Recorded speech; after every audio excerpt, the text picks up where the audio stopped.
Hello കൂട്ടുകാരെ, ഇന്നുണ്ടാക്കുന്നത് മസാല കോൺ റെസിപ്പിയാണ്. അതിനായി ചൂടായ വെള്ളത്തിൽ ആവശ്യത്തിന് കോണിട്ട് ഒരു 2 മിനിറ്റ് ഒന്ന് ചൂടാക്കിയ ശേഷം കോരി മാറ്റാം.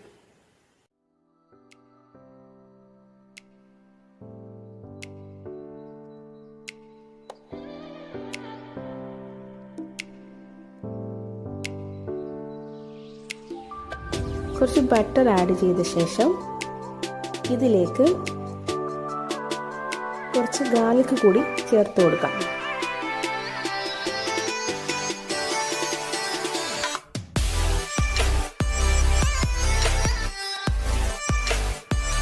ഇനി ഇതിലേക്ക് കോൺ കൂടി ചേർത്ത് കൊടുക്കാം.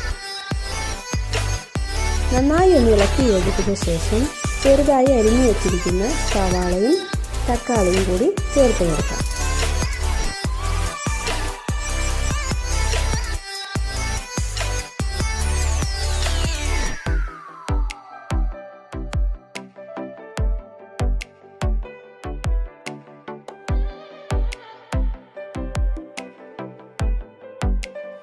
ഇനി കുറച്ച് ഉപ്പ്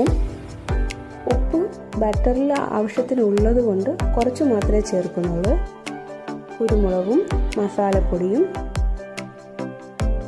കുറച്ച് മുളക് പൊടിയും കൂടി ചേർത്ത് നന്നായി ഇളക്കി യോജിപ്പിച്ചാൽ മസാല കോൺ റെഡിയായി.